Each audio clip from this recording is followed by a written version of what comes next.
warahmatullahi wabarakatuh. Bismillahirrahmanirrahim. Alhamdulillahi rabbil alamin. Wa afdalus salati wa atamut taslimi ala rasulihil karim sayyidina wa maulana Muhammadin wa ala alihi wa ashabihi ajma'in. Allahumma ya Rabbana inna nas'aluka ilman min indik wa fahman min indik wa barakatan min indik wa rahmatan min indika ya arhamar rahimin.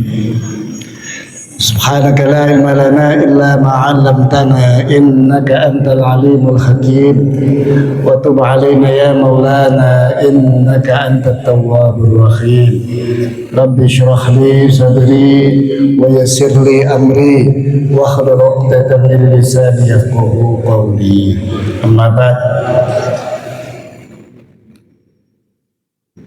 Terhormat Hadratul Muhtaramin bil muqaddimah Ketua Takmir Masjid MACT An-Nur Jawa Tengah, Bapak Kiai Haji Asfuri Muksis yang kita hormati, Imam Besar Masjid MACT An-Nur Mas Reza,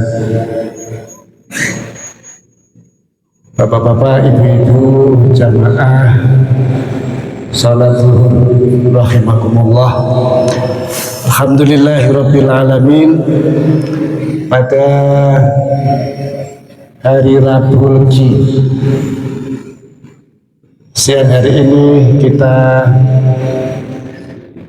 bisa berkumpul dalam keadaan yang baik, dalam suasana yang baik, dalam rangka yang baik. Mudah-mudahan Allah Subhanahu wa Ta'ala selalu menambahkan kebaikan dan keberkahan kepada kita semua. Amin ya Rabbal Alamin. Bapak Ibu yang saya hormati, tema besar yang akan dibicarakan pada kajian siang hari ini bertema tentang agama dan solusi problem keumatan. Ini memang tema besar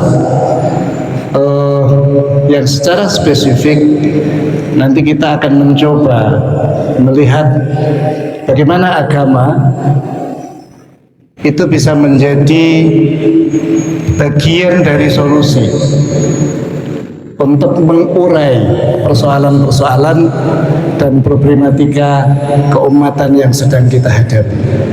Karena memang pada hakikatnya itulah fungsi dasar agama. Hadirin rahimakumullah, dulu al-Arab qabla al-Islam, Arab sebelum Islam, itu mengalami satu sistem sosial yang sangat dekadens, sistem sosial yang tidak teratur, sistem sosial yang menempatkan yang kuat berhak menindas yang lemah, yang kaya bisa menindas yang miskin, yang berkuasa bisa menindas rakyat jelata. Itulah salah satu yang mengilhami Rasulullah. Rasulullah belum menjadi nabi waktu itu.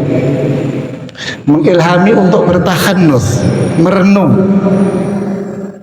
Maka turunlah wahyu, dan diantara sebenarnya yang menjadi bagian dari pokok dalam agama kita itu adalah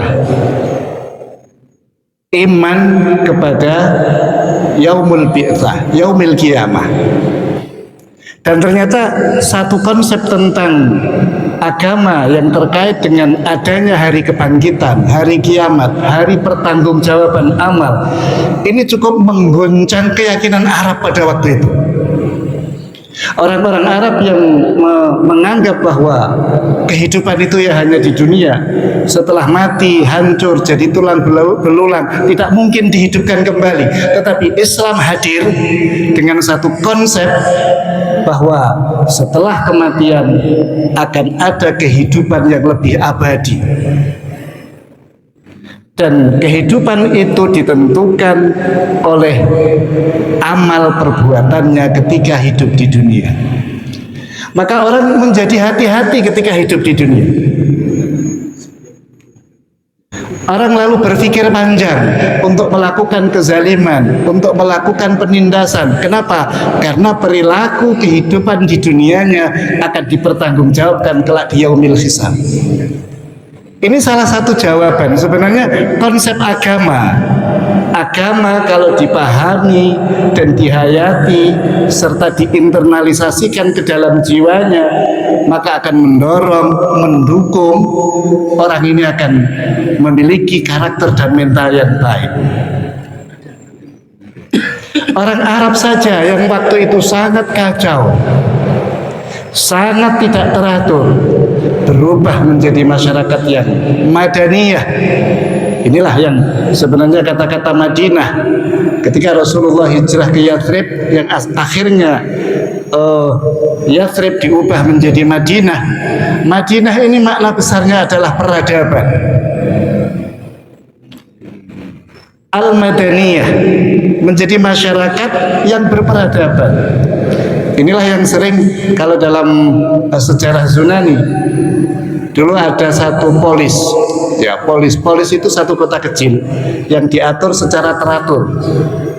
Nah, maka lahir apa yang disebut dengan ilmu politik. Ilmu politik itu adalah ilmu yang digunakan untuk mengatur polis, mengatur suatu daerah untuk menjadi teratur dan berkeadilan. Sejak awal filosofinya politik seperti itu. Dan di era Nabi ini dikembangkan bahwa polis-polis itu menjadi kota-kota yang lalu dikenal dengan konsep Madinah. Madinah memang nama tempat hari ini, tetapi pada dasarnya Madinah adalah sebuah gerakan Islam membangun sebuah masyarakat yang mutamaddin, masyarakat yang berkebudayaan, masyarakat yang berperadaban. Tidak lagi seperti al-mujtama' qabla Islam. Tidak hanya seperti dulu masyarakat sebelum Islam yang mengandalkan kekuatan, mengandalkan kekuasaan, mengandalkan harta untuk hidup dan menikmati kehidupan. Tetapi ternyata kenikmatan dan kebahagiaan hidup ketika kita bisa menjadi diri sendiri dan menghargai orang lain secara berperadaban. Itu awal munculnya Islam sebenarnya sudah membangun satu revolusi. Ini Syekh Mahmud Shaltut, seorang rektor Azhar waktu itu, menulis satu karya yang sangat monumental pada tahun 90-an di kalangan mahasiswa. Kitab itu antara lain mengkaji satu konsep minal aqidah ila thawrah. Dari akidah, dari keyakinan menuju kepada revolusi. Orang itu kalau dalam dirinya masuk satu akidah, satu ideologi, logikanya pasti dia akan berubah. Bapak Ibu, mari kita misalnya membayangkan ada segelas air putih di sini. Ini karena nggak ada, jadi saya gambarkan gini saja. Air putih. Air putih ini rasanya tawar, tetapi ketika air putih ini kemasukan gula, logikanya air putih ini akan menjadi manis.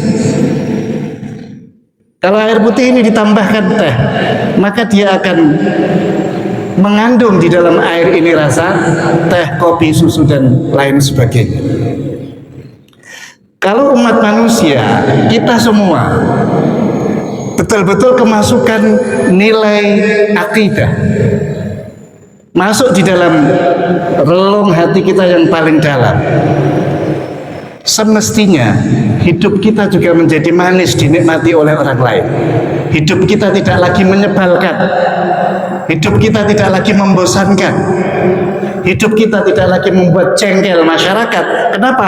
Karena ada akidah yang manis, akidah yang benar yang masuk ke dalam diri kita.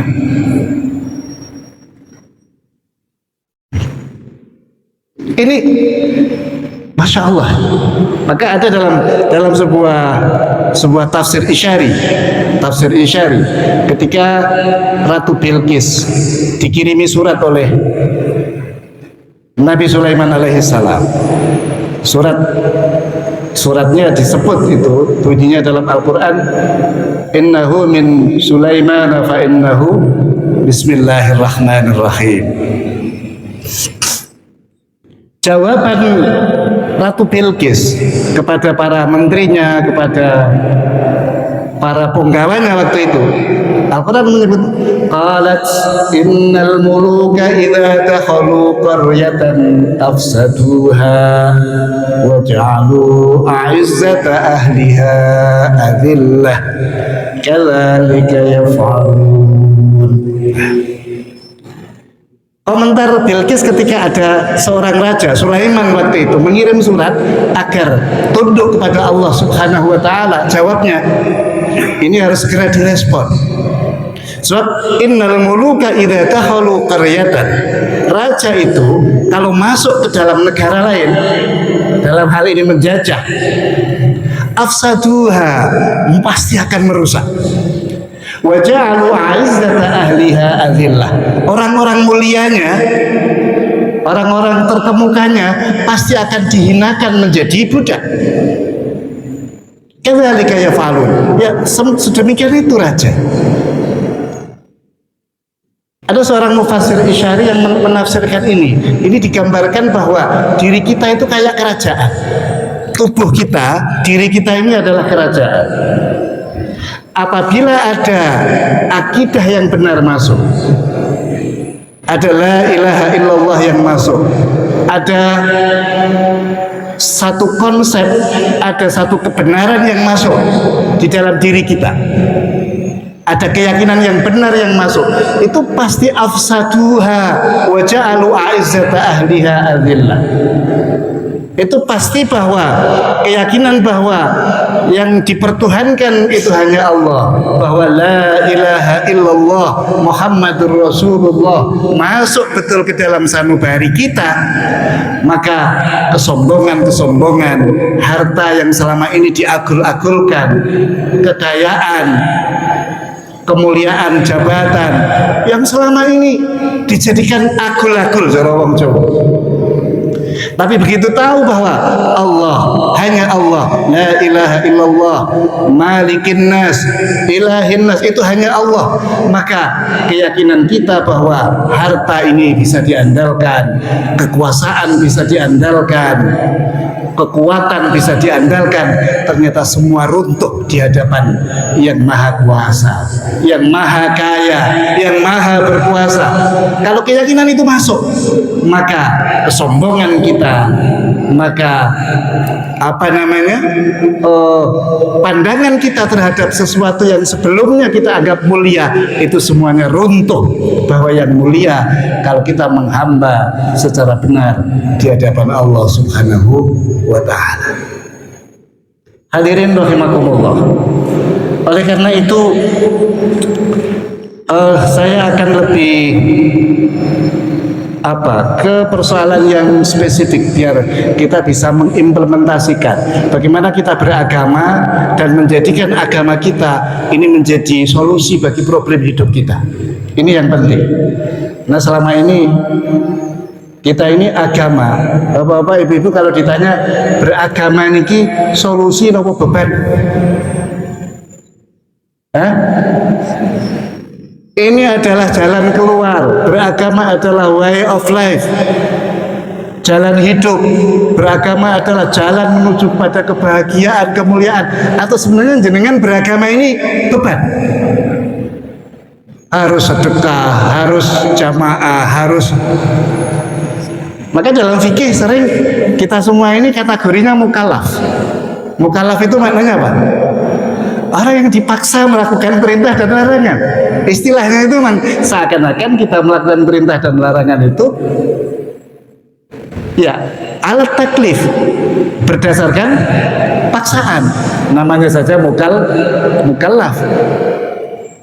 Lalu bagaimana kita membangun satu pandangan membangun satu pikiran bahwa agama ini sebenarnya memang jalan hidup. Agama ini adalah jalan keluar dari berbagai macam kerumitan-kerumitan yang kita jalani. Salah satu contoh begini, jenengan sholat jamaah, ini apa kira-kira yang merasuk ke dalam diri kita semua? Apa yang terinternalisasi ke dalam diri kita setelah kita jamaah? Apakah setelah jamaah hidup kita menjadi lebih baik? Apakah setelah salat jamaah persoalan kita terurai? Ini tentu tergantung bagaimana kita memahami, menginterpretasi ajaran agama yang namanya salat, dan secara muakkad ini dilakukan secara berjamaah. Jadi kalau kita bisa melihat dan membaca agama tidak hanya dari segi teknis pelaksanaan, tidak hanya dari segi tata caranya saja, tetapi sebenarnya agama ini kan ada unsur yang bersifat eksoterik, penampakan agama. Nah, kayak saya pakai serban ini kan nampak saya sebagai orang beragama kan. Penampakannya saya sudah nampak sebagai pakai kopiah, sudah nampak sebagai orang beragama. Tapi dalam hadis Kanjeng Nabi mengatakan innallaha la yanzuru ila suwarikum. Allah itu tidak lihat potongan bentuk fisik kalian semua. Walaki yanzuru ila qulubikum wa amalikum. Tetapi Allah melihat hati kita semua, motif. Maka pertanyaannya, motif berjamaah ini apa? Ini nanti yang akan dipertimbangkan. Ini ada dari Pak Lurah Windusari datang ke sini, mergo senengnya jamaah, ini Pak Dewa nih. Datang ke sini karena itu apa? Mergo ini mau rapat IPI sekalian sholatnya dan MAJT wae. Semua ada motif. Nah, itu nanti yang akan menjadi apa? Ukuran kita sebenarnya agama terinternalisasi atau hanya sekedar label saja.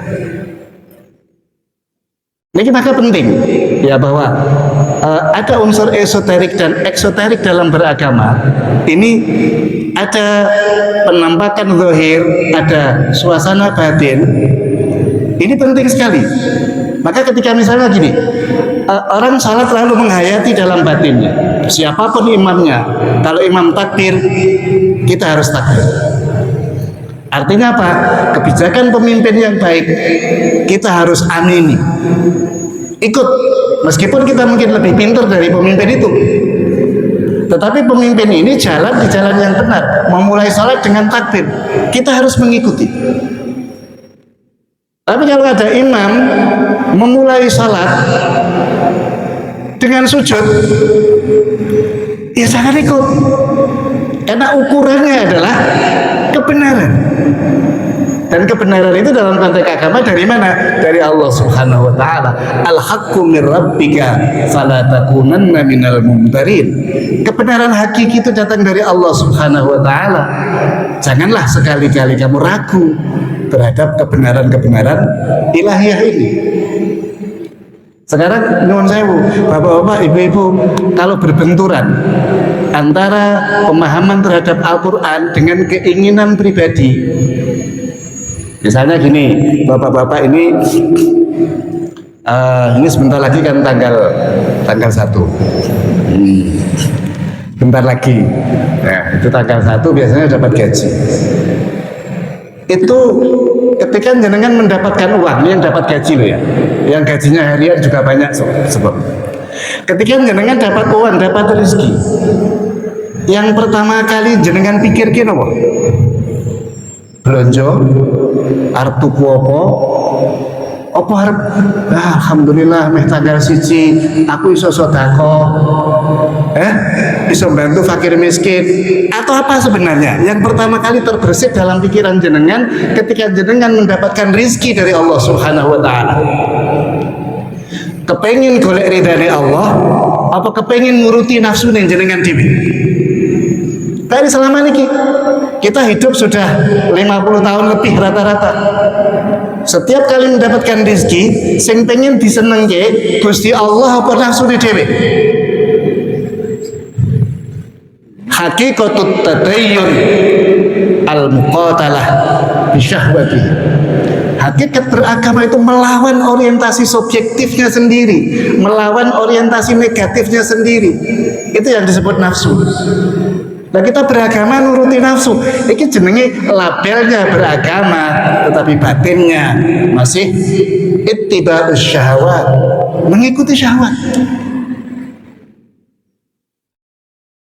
Maka pertama kali orang beragama itu harus berubah cara berpikirnya dulu. Beragama berarti nurut karo Gusti Allah. Kalau sering guyon kali konco-konco niku ngeten. Bapak-bapak, ibu-ibu hidup di dunia niki, jenengan niku pengen taat datang Allah, kepengen manut nurut karo Gusti Allah. Napa sing jenengan bayangke Gusti Allah iku kudune manut karo aku.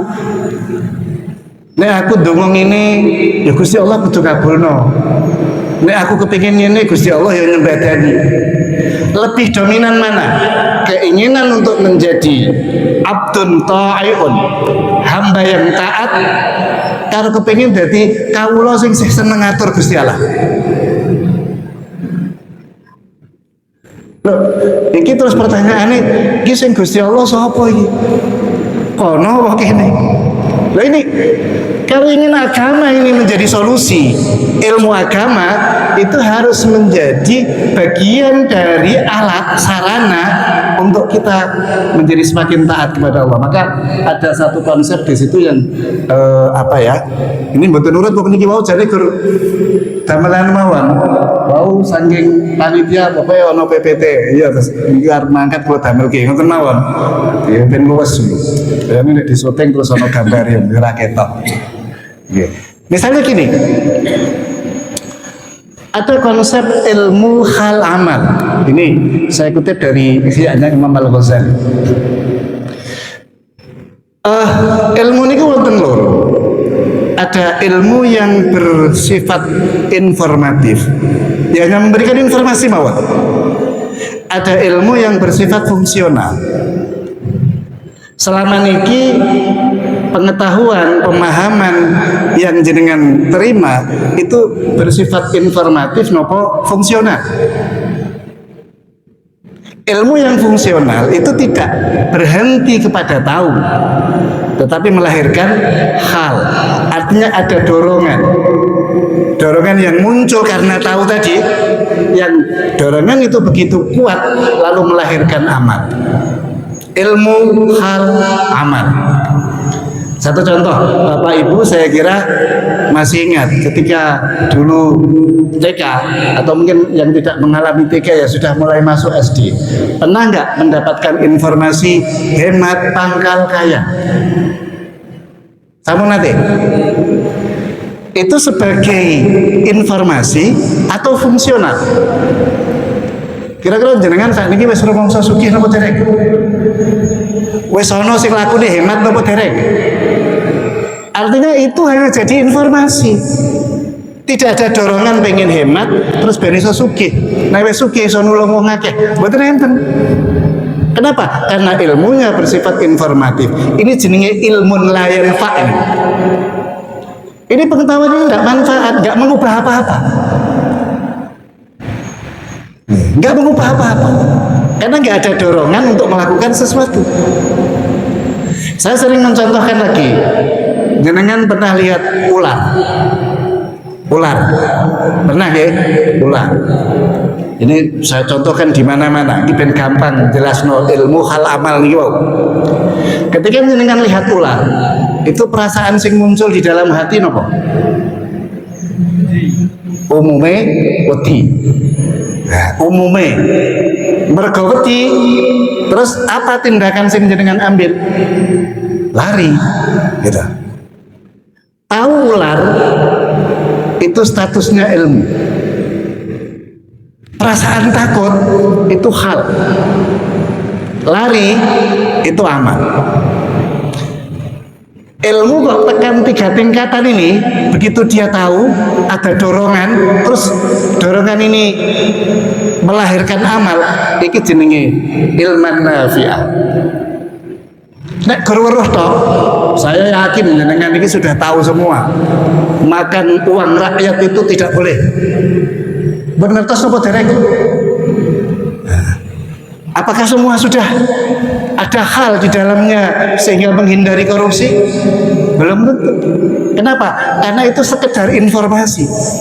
Disinilah kritik Ibnu Athaillah As-Sakandari ketika beliau menyampaikan tanawwa'at ajnasul a'mali litanawwu'i waridatil ahwali. Hal itu penting sekali. Bisa jadi orang itu ilmunya sama, tapi hal yang muncul berbeda itu melahirkan amal yang berbeda. Ana wong berhula, sing siji wedi, sing siji seneng, sakit to nggih. Sing wedi mlayu, sing seneng ngoyak. Ula wau wong pancen gaweane golek ula. Artinya yang harus kita mohonkan kepada Allah, minta hidayah, minta petunjuk. Ini agar ketika kita belajar, kita ngaji, itu melahirkan hal yang positif. Melahirkan dorongan yang positif, yang dorongan ini melahirkan amalan salihan makbulah. Kalau begitu cara kita belajar ilmu agama, maka ini man yazdad ilman walam yazdad imanan lam yazdad minallahi illa bu'tan. Wong tambah ngilmu nih, ora tambah cedak nang pangeran, itu berarti ora tambah apik. Imannya ora tambah, keyakinannya tidak tambah, maka dia akan menjadi tidak baik. Mila monggo. Kita kayak misalnya, terus ada pertanyaan begini, ada ulama yang menganalisis kenapa sholat sendiri dengan sholat jamaah itu terpaut 27 derajat. Ini kira-kira karena apa? Apa berkumpul-kumpul gini gitu? Gue sing sholat dewe karo sing seneng jamaah podo ae ra ono perubahan. Lalu 27 ini dari mana dinilai? Orang sholat jamaah mendapatkan 27. Ini analisis. Itu karena nopo? Uang itu naik kumpul. Bisa jadi ketika dia sholat sebelahnya itu belum mandi, dia harus tetap berada di situ. Bisa jadi sebelahnya nek moco bacaan-bacaan itu agak keras sehingga mengganggu. Bisa jadi imamnya rotok kesuwen. Macam-macam kan?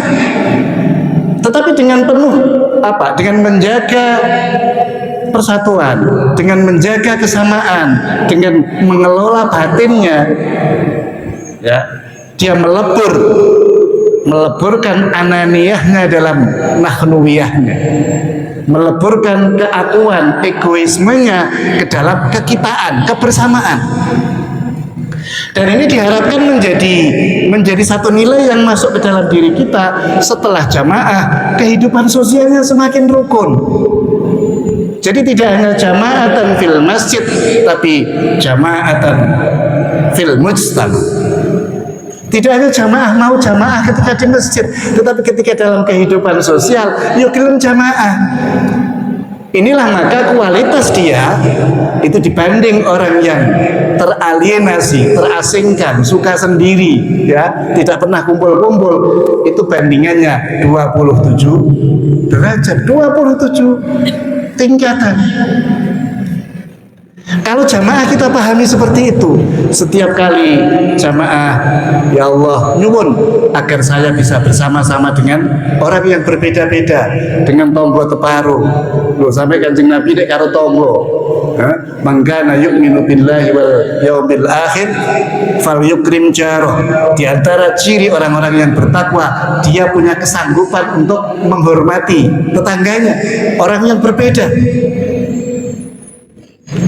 Ini kalau agama dipahami seperti itu, saya yakin agama ini akan sangat fungsional.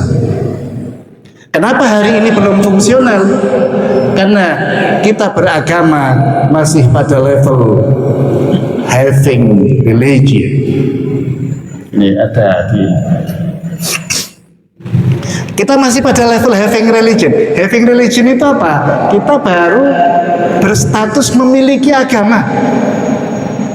KTP kita beragama. Ya, kita simbol-simbol yang kita pakai simbol-simbol agama. Kita sering datang ke tempat ritus-ritus keagamaan.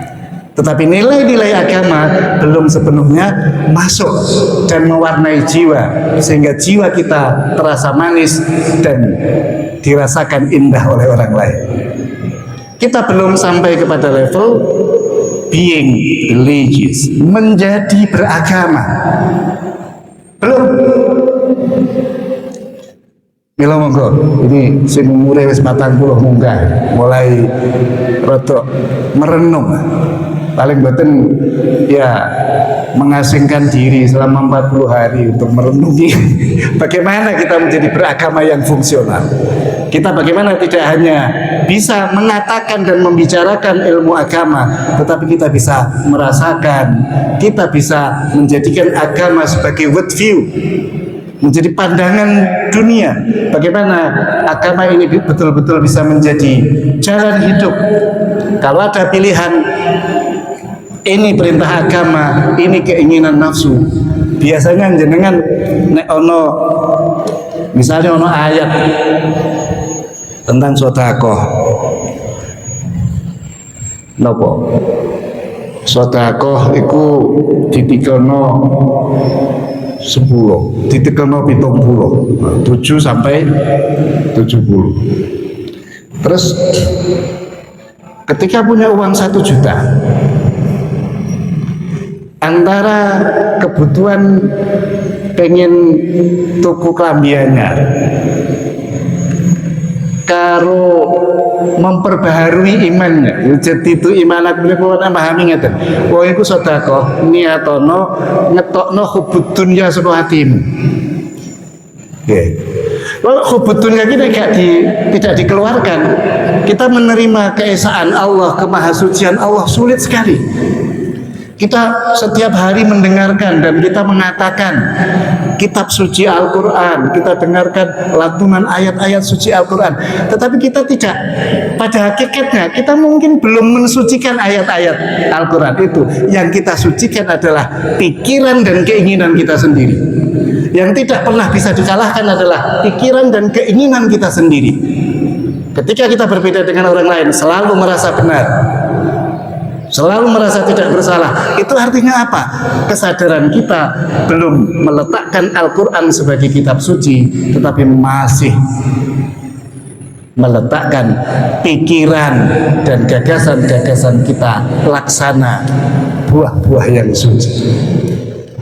Terus pokoknya aku benar. Ini kan kayak mensucikan itu, mensucikan pikirannya sendiri. Padahal semestinya yang kita sucikan adalah kitab suci Al-Quran, Al-Ahadits An-Nabawiyah. Iki sedaya mesti sing dadi pedoman kita, bukan akal dan pikiran kita sendiri. Maka kadang-kadang kita malu membaca Al-Quran, tetapi Al-Quran belum bisa mensucikan pikiran kita. Justru bagaimana kita memahami Al-Quran agar Al-Quran tunduk kepada jalan pikiran kita. Itulah yang Ibnu Abbas mengatakan, man fassarul Qur'ana bi ra'yihi fa huwa kafir. Orang yang memahami, menafsirkan Al-Quran berdasarkan akal pikiran atau orientasi subjektifnya sendiri, maka sebenarnya dia telah kafir, telah keluar dari kesucian Al-Quran itu sendiri. Itulah saya sangat tersentuh ketika seorang mufassir Isyari menafsirkan la yamassuhu illal mutahharun. Kebanyakan para mufassir menafsirkan ayat ini dalam konteks fikih, ayat-ayat hukum, sehingga menjadi perdebatan. Ayat ini sebagai dalil laki-laki dan perempuan bersentuhan itu batal atau tidak. Semuanya biasanya bermuara dari ayat ini, la yamassuhu illal mutahharun. Tetapi para mufassir Isyari menafsirkan dengan pemahaman yang berbeda. Salah satu yang bisa saya tangkap dari pemahaman para Isyariyun ini adalah bahwa kita tidak akan pernah menangkap nilai-nilai kesucian Al-Quran kalau hati dan jiwa kita sendiri tidak pernah suci. Karena kesucian hanya akan ketemu dengan kesucian. Kesucian tidak akan pernah ketemu dengan subjektivitas yang negatif, orientasi yang menyimpang, tidak akan pernah ketemu. Maka saya sering mengatakan mufassir modern hari ini itu tidak hanya alimun biqawaidi tafsir, tidak hanya tahu bagaimana kaidah-kaidah penafsiran, apalagi hanya memahami terjemahnya saja, tetapi para mufassir harus memiliki safwatul qulub, kejernihan hati, sehingga bisa menangkap dan mengeluarkan pesan suci Allah Subhanahu wa taala menjadi pembimbing bagi kita semua. Ini sebagaimana Rasulullah diutus juga untuk itu. Wa ma arsalnaka illa rahmatan lil alamin. Al-Quran ditafsirkan bukan untuk menghabisi lawannya. Al-Quran ditafsirkan untuk menjernihkan jiwa kita agar kita kembali kepada jalan Allah Subhanahu wa ta'ala. Hadirin rahimakumullah, saya baru sekali ini Rebu Legen. Biasanya ono dialog nopo betul, nopo sudah selesai gitu saja. Ribun Pak Ketua, sudah? Hah? Selesai ya? Alhamdulillah kalau nggak ada apa namanya. Ya, ini makanya karena di MAJT apakah ceramah biasa, apa ada dialog, sehingga mungkin ada yang kalau ada hal-hal yang perlu didiskusikan, perlu dibahas, mungkin bisa diperdalam. Tapi alhamdulillah ini Ketua Taklim mengatakan nggak ada, sehingga dan jangan sampai memotong kewajiban para pegawai untuk menjalankan tugas dan kewajibannya. Ini yang paling penting. Jangan sampai ngaji itu tinggi alasan kenapa terlambat ngaji, sehingga ngaji jadi problem bagi para pegawai. Saya kira itu tidak boleh. Nah, ini karena kesempatan istirahat, mudah-mudahan di waktu jeda istirahat ini kajian yang kita laksanakan pada siang hari ini ada sedikit hidayah dan petunjuk Allah yang masuk ke dalam relung hati kita, mendorong hati kita, mendorong diri kita untuk tergerak memperbaiki diri dan menjadi orang-orang yang mengikuti junjungan kita Nabi Muhammad SAW, semakin taat dan takwa kepada Allah Subhanahu wa taala. Mudah-mudahan kita diberikan ilmu yang berkah dan manfaat. Mudah-mudahan hati kita tercerahkan.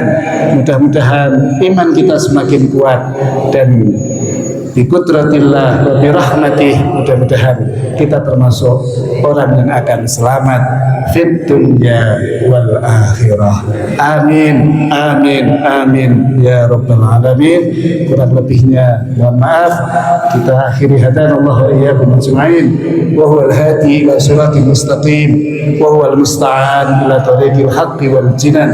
La'afa minkum, thumma assalamu alaikum warahmatullahi wabarakatuh.